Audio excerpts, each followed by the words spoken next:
From time to time, we come across someone who can do something so remarkable that it defies belief, and in this case, seems to defy gravity. It's the story of Alex Honnold. He's a 26-year-old rock climber from Sacramento, California, but not just any rock climber.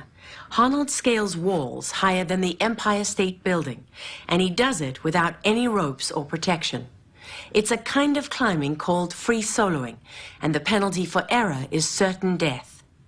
We first heard about him in a movie called Alone on the Wall, a harrowing account of one of his most extraordinary feats, the first free solo climb up the northwest face of Half Dome, a towering 2,000-foot wall in Yosemite National Park.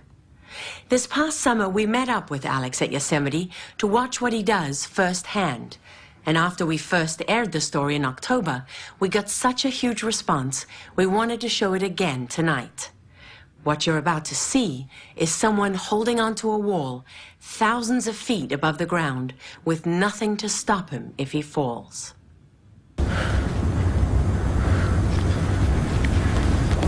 Here, Alex Honnold is 2,600 feet above the Yosemite Valley floor, trying to haul himself up the slippery granite wall of Sentinel.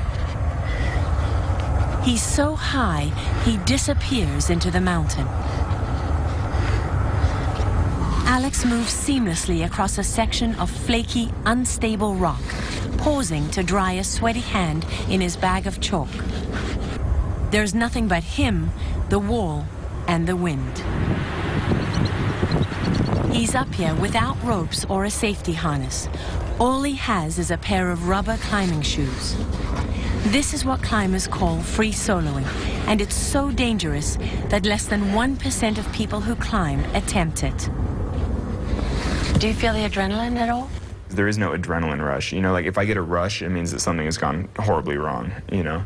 Because the whole thing should be pretty slow and controlled and like, I mean, it's mellow. Does the challenge appeal to you? Yeah, for sure. Or being able to, like, always being able to push yourself, like always having something bigger to do or harder to do, or anytime you finish a climb, there's always the next thing that you can try. This is Alex in the film Alone on the Wall. He's done more than 1,000 free solo climbs, but none were tougher than this one. Here he is, just a speck on the northwest face of Half Dome. You can barely make out the Yosemite Valley floor below as he pauses to rest. He's the only person known to have free soloed the northwest face of Half Dome. What do you consider Alex's greatest achievements to date? That he's still alive. If you look at the past, people that have made a real habit of soloing, you know, at least half of them are dead. In the 70s, John Long was one of the best rock climbers in the world. Today, he's an elder statesman in the climbing community. It's indescribable what it's like to be up real high because, you know, but you can get some kind of idea about it just by walking to the edge of a cliff or edge of a building. You look over and your body you have a visceral sort of effect. You know, you can dial it off with a lot of experience, but not all the way off. Where you just lose your stomach. Yeah. And the real challenge about climbing without a rope is, the fact is that feeling can come up full bore in a split second. And you have to control that. Yeah, you're gonna have to dial that one back really quickly. Or else? Your diaphragm's gonna close. You're not gonna be able to breathe. Actually, you have no chance. You're gonna die. Alex learned how to control his fear at this climbing gym near his home in Sacramento, California, when he was just a boy. Kind of funny coming back. I remember it being like a big cave. For 7 years, this is where he came 3 hours a day, 6 days a week. He would climb until he was exhausted, then read old climbing magazines. You know, that's all I was ever interested in, really. Your whole life? Yeah, from when I started climbing, from when I was maybe 10 or 11. I don't even remember when, it was so long ago, but I mean, that's all I ever was into, really. Back then, he was a shy, skinny kid with big ears. Today, he's still skinny, but his 5-foot, 11-inch frame is 160 pounds of muscle. For someone his size, he has big hands. They have to carry his whole body weight when he's hanging off the rock. Yeah, I have pretty big fingers, so it's hard to get it into a thin crack. Show me. Were they like this before you started climbing? I don't think they were quite this big before I started climbing. I honestly think my connective tissue and stuff has like gotten Like they're just all just Bigger? gotten beefier, you know. Yeah. I think it's all the crack climbing, like torquing your fingers in different ways. Would you take a picture with our team? Alex has acquired something akin to rock star status in the climbing world, where he always draws a crowd. He made the cover of National Geographic. He's also in a nationwide ad campaign for the company The North Face. But the kid who dropped out of college and stole the family minivan to go climbing has been slow to cash in on his success. So, this is really your home? Yeah, this is, when I'm in the U.S., this is mostly my home. You know, it's pretty comfortable, it's pretty cozy, you know, it's easy to move around. Do you just park on the side of a road? Yeah. Do you go days without showering? Yeah, of course. That's pretty gross. Almost everything Alex owns is in this van. He survives on less than $1,000 a month. You can go anywhere. You know, tomorrow morning I could wake up and I could drive to the East Coast and then climb there for the next 2 months. He doesn't like to admit he's any good, which is why he's known to his friends as Alex No Big Deal. You know, I'm not a very powerful climber. I'm more of an endurance climber. Like, I climb these big, long routes. Is there anyone else in the world right now who can do what Alex Honnold can do? I think there's probably a handful of people who possibly could get close to what he's doing. He's by probably unquestionably the best guy alive today. To capture Alex free soloing Sentinel, we assembled a 6-man team of experienced climbers who would film at different positions along the route. We attached 4 more cameras to the wall and 2 60 Minutes teams set up on the valley floor. But as the climb got closer, Alex got restless. So the day before, he snuck off with his friend Peter Mortimer, an adventure filmmaker, to do something that would calm his nerves. He climbed an impossible vertical wall called the Phoenix. I never would have agreed to go out there with, like, a bunch of people. It just would be craziness. And honestly, you guys wouldn't want to see it. Like, it would be weird. It would be weird? Yeah. Why? What would be weird about it? I don't know. I think it would blow your mind. It'd be weird. Like, just the position is outrageous. This is what he means by weird. Look at the angle of this wall. It's more than 90 degrees and covered with mist from a nearby waterfall. The route itself is only around 115 feet long, but the cracks are so thin, his fingertips could barely fit inside them.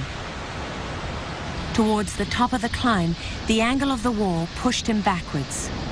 It only took him 8 minutes, but when Alex reached the top, he was the first to free solo this route in the 34 years since it was established. There's only a handful of people who can actually do that with a rope. And the idea that he's doing that without a rope, you know, that's an amazing thing to even consider. The next day, he was ready to tackle Sentinel's 1,600-foot face. I mean, basically, you follow that sunshade line all the way up to the middle of the wall, and then there's that And showed us his plan for the route. Over the past few weeks, he'd climbed Sentinel with ropes and climbing gear twice to prepare, scouting out the best places for his hands and feet.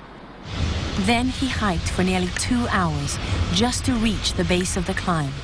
We watched him on a video monitor from half a mile away. How tough is this as a climber? Very. Nobody's ever soloed the North Face to Sentinel before.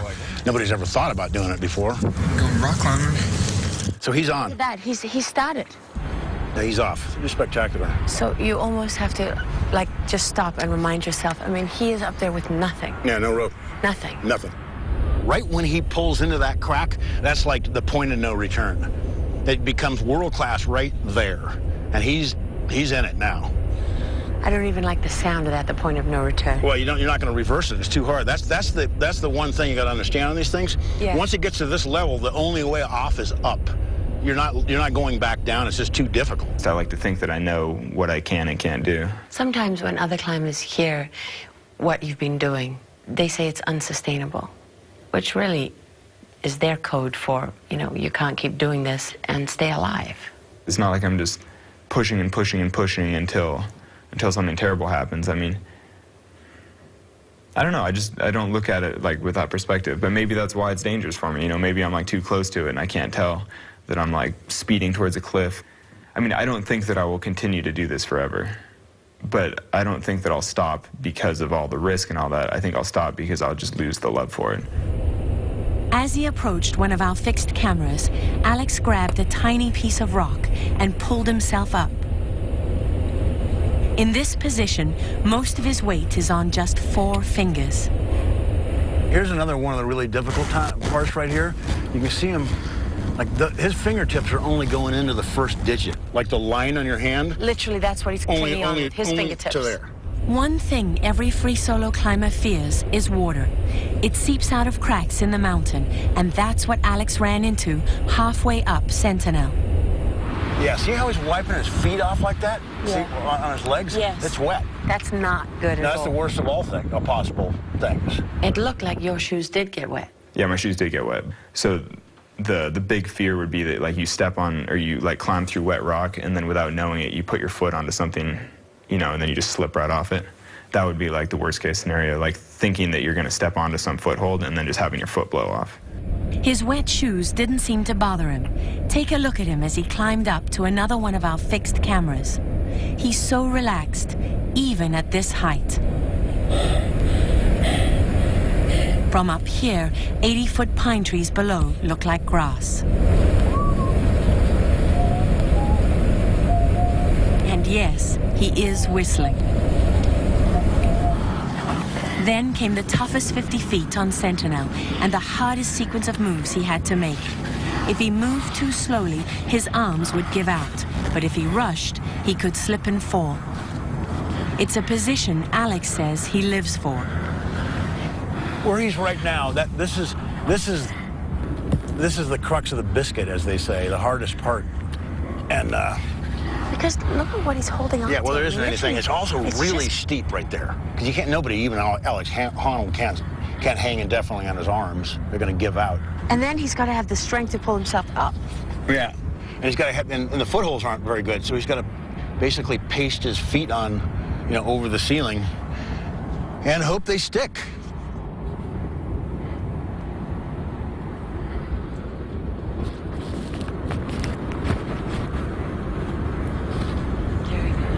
Alex somehow clings to the wall. As the camera moves away, you can see the river half a mile below him. He's through the worst of it. And from here, it's 400 feet of what he calls easy climbing. Should I go to the tippy top? All the way to the top in just an hour and a half. The first thing he did before talking to us was take off his shoes. Okay. Hey, Alex. Yes? How's the view up there? The view is awesome, actually. I'm way psyched about the view. And the light right now is awesome. And all these other cliffs look amazing. And the water. Alex Honnold has just set another record, but for him, there'd be no celebration. Just a 2-hour hike down the easy side of the mountain. Go to 60minutesovertime.com to see how 14 cameras captured Alex Honnold's ascent.